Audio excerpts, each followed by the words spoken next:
Hello friends, welcome to all on my YouTube channel civil exam guru. दोस्तों, आपको हमने जो है स्टील डिज़ाइन सब्जेक्ट के क्वेश्चन करवाए हुए हैं। प्रीवियस वीडियो के अंदर मैंने काफ़ी सारे क्वेश्चन आपको करवा दिए हैं। आज की क्लास के अंदर मैं आपको पढ़ाने वाला हूँ प्लेट गर्डर, और इससे कुछ क्वेश्चन डिस्कस करने वाले हैं हम लोग। स्टील सब्जेक्ट दोस्तों जो है काफ़ी इम्पॉर्टेंट सब्जेक्ट है और इजी सब्जेक्ट है, बहुत हार्ड नहीं है। आपको जो है थोड़ी चीज़ें ध्यान से समझ कर पढ़नी पड़ती है। यदि आप जो है इनको समझ कर पढ़े हैं तो आपको इजी लगेगा, और क्वेश्चन के माध्यम से यदि आप प्रैक्टिस करते जाएंगे तो आप जो है और जो है इसके अंदर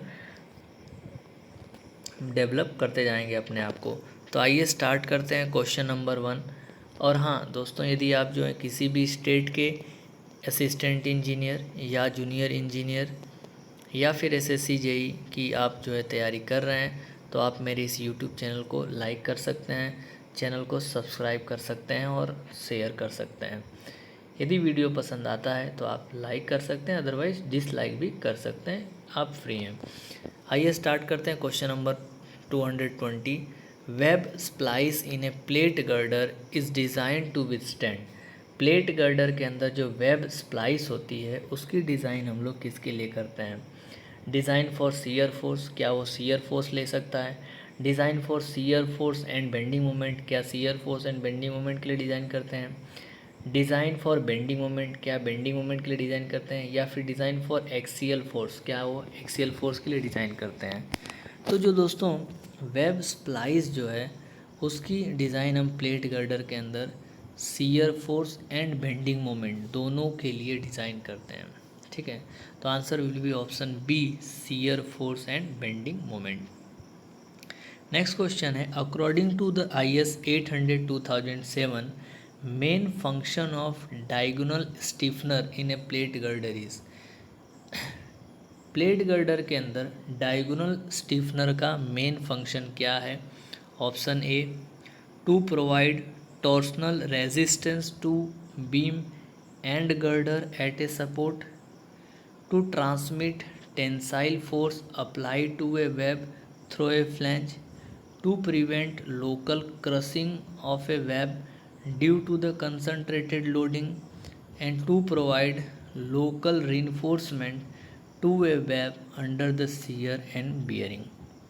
तो डायगोनल स्टिफनर का काम है कि to provide local reinforcement to a web under shearing and bearing। Next question number, which of the following statement is और are correct for castellated beam. Castellated beam के लिए इसमें से कौन सा स्टेटमेंट सही है? Statement 1, for the same amount of bending strength castellated beam are lighter than the rolled section. यदि बेंडिंग स्ट्रेंथ सेम है तो कैस्टेलेटेड बीम जो है वो रोल्ड सेक्शन से हल्का होगा, लाइटर होगा, ऐसा कह सकते हैं।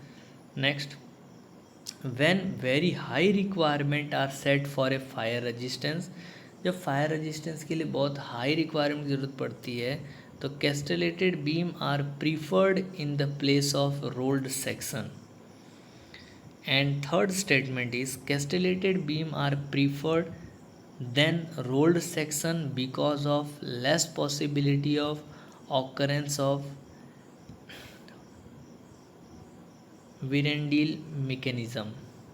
तो कैस्टेलेटेड बीम जो है दोस्तों ओनली इसका एक ही फंक्शन है कि ये रोल्ड स्टील से जो है लाइटर सेक्शन होती है। तो आंसर ऑप्शन 1 हो जाएगा कि castellated beam are lighter than the rolled section for same amount of strength.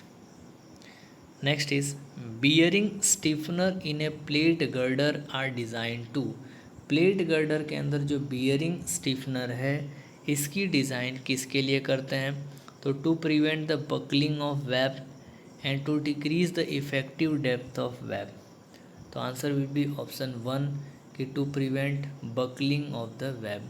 तो वेब बकलिंग के लिए हम लोग जो है बियरिंग स्टिफनर प्रोवाइड करते हैं। Next question is vertical stiffener and horizontal stiffener are used for plate girder. Vertical stiffener और हॉरिजॉन्टल स्टिफनर जो है प्लेट गर्डर में यूज़ करते हैं किसके लिए? टू प्रिवेंट यील्डिंग से रोकने के लिए, to decrease the deflection of a girder के डिफ्लेक्शन को रिड्यूस करने के लिए, to prevent web buckling and to prevent web crippling. तो वर्टिकल स्टिफनर और हॉरिजॉन्टल स्टिफनर दोनों की डिज़ाइन जो है हम लोग वेब बकलिंग को रोकने के लिए करते हैं। Next question is in reference to the determining effective length for lateral torsional buckling for the cantilever beam of projecting length L, effective length LLT is determined from a different support condition. Match the correct support condition with their respective diagrams shown in the figure. तो आपको इसको mixing matching करना है। तो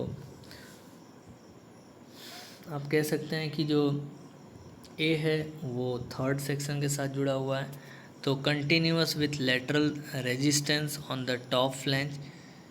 तो answer will be figure number 3। A का जो है आप देख पा रहे हैं, बी जो है वो कंटिन्यूअस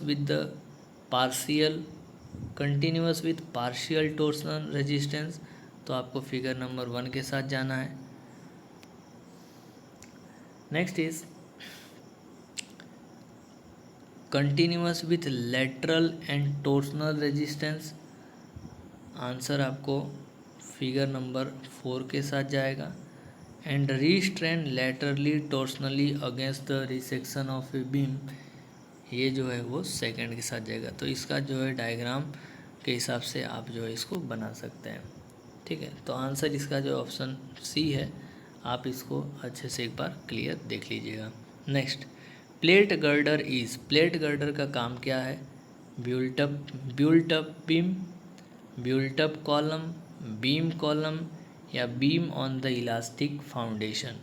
तो प्लेट गर्डर जो है एक प्रकार का बिल्ट अप बीम होता है। ठीक है ना, प्लेट गर्डर जो है एक प्रकार का बिल्ट अप बीम होता है। Next, IS 800 in case of unstiffened web the minimum thickness of web plate should not be less then.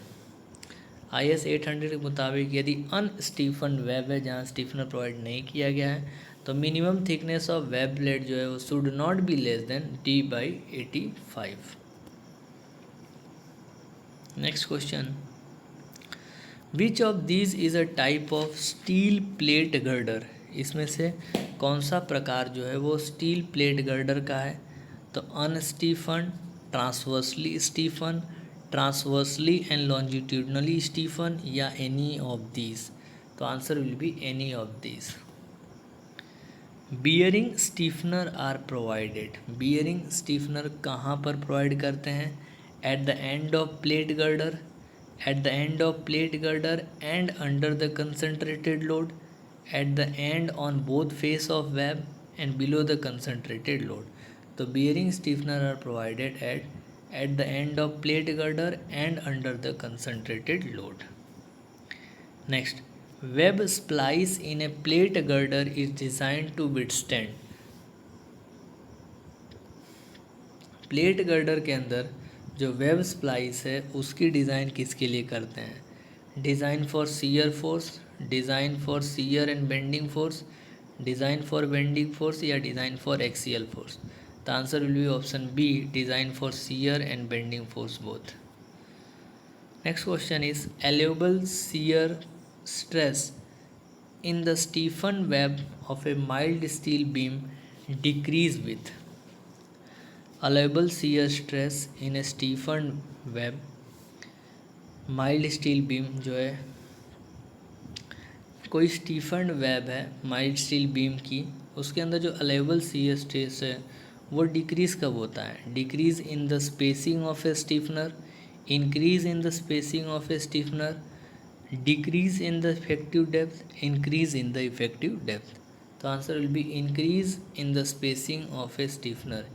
यदि स्टीफनर की स्पेसिंग बढ़ रहा है तो अलाउएबल शियर स्ट्रेस जो है वो क्या हो जाएगा? रिड्यूस होने लगेगा। Next, in plate girder bridge the thickness of A web is less than D/200। Plate girder bridge के अंदर वेब की जो थिकनेस है वो D/200 से कम है, is unsupported depth of web, the web plate should be provided with. यदि D/200 से कम है तो हम उसको वर्टिकल स्टीफनर प्रोवाइड करेंगे। D/85 से यदि कम है तो कोई भी स्टीफनर प्रोवाइड नहीं करते हैं, no stiffener provided. Next, to prevent local buckling in the plate girder. Plate girder के अंदर लोकल बकलिंग को रोकने के लिए the horizontal stiffener are provided. Horizontal stiffener provide करते हैं at a distance 0.2 time the depth of web from the compression end, at the distance 0.2 time from the depth of web from the tension end, at a distance 0.4 time the depth of web from compression end, and at a distance 0.4 time the depth of web from tension end. The answer will be option A, at a distance 0.2 time the depth of web from compression end. Next question, in case of bolted plate girder, the angle section that should be used with। Bolted plate girder के अंदर angle section जो use करना चाहिए वो कैसा होना चाहिए? तो unequal with long leg connected, unequal with short leg connected, equal angle या फिर equal angle concentrated back to back. तो answer will be unequal with short leg connected. Next question is, which of the following type of failure is more prone to take place when web of a plate girder is made too thick? यदि plate girder का जो web है वो ज़्यादा thick कर दिया गया तो किस प्रकार का फेलियर ज़्यादा देखने को मिलेगा? लोकल बकलिंग हो सकता है, सीयर बकलिंग हो सकता है, फ्लेक्सुरल बकलिंग हो सकता है, या सीयर यील्डिंग हो सकता है। तो answer will be option D, shear yielding देखने को मिलेगा। नेक्स्ट क्वेश्चन है, thickness of the web for unstiffened girder with the clear distance D between the flange shall not be less than। Unstiffened girder with clear distance D, the flange shall not be less than, तो किससे कम नहीं होना चाहिए? तो अभी हमने discuss किया था कि D/85 है तो उसके नीचे अनस्टीफन गर्डर होगा, मतलब D/85 से कम है तो वहाँ पर स्टीफनेस जो है वो प्रोवाइड नहीं करेंगे। The span of a bridge is said to be economical when. Bridge की जो स्पान है वो हम जब डिज़ाइन करते हैं तो उसको इकोनॉमिकल हम कब बोल सकते हैं? Option A, cost of supporting system of one span is equal to the cost of one pier. Cost of supporting system of one span is equal to the cost of one abutment. Cost of the pier is equal to the half of the cost of abutment, and cost of the supporting system of one span is equal to half of the cost of pier. The answer is option A, cost of supporting system of one span is equal to cost of one pier. Next, minimum spacing of vertical stiffener in the plate girder of a depth is limited to। Vertical stiffener की जो minimum spacing है वो कितना तक रखते हैं? तो answer will be D/3।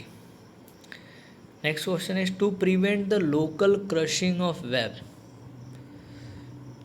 To prevent local crushing of web due to concentrated load, what type of stiffener are provided? Local crushing को रोकने के लिए हमें जो है किस प्रकार का स्टिफनर प्रोवाइड करना चाहिए? तो answer will be bearing stiffener. किस प्रकार का स्टिफनर प्रोवाइड करेंगे? Bearing stiffener. नेक्स्ट क्वेश्चन है, as per IS 800 in case of plate girder with vertical and horizontal stiffener, the greater and lesser unsupported clear dimension of a web panel in term of web thickness should not exceed respectively। कितने से ज़्यादा नहीं होना चाहिए, तो answer will be 270 thickness of web and 200 of thickness of web.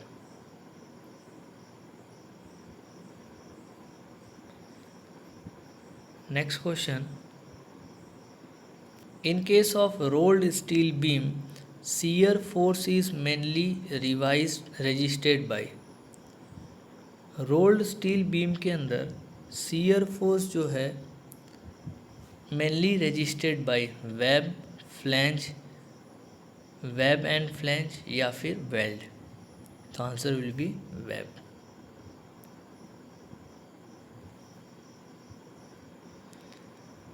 Next है, intermediate vertical stiffener are provided in a plate girder to. Plate girder के अंदर इंटरमीडिएट वर्टिकल स्टिफनर प्रोवाइड किया जाता है क्या एलिमिनेट करने के लिए? Eliminate web buckling, eliminate local buckling, prevent excessive deflection and to transfer the concentrated load, तो answer will be eliminate web buckling.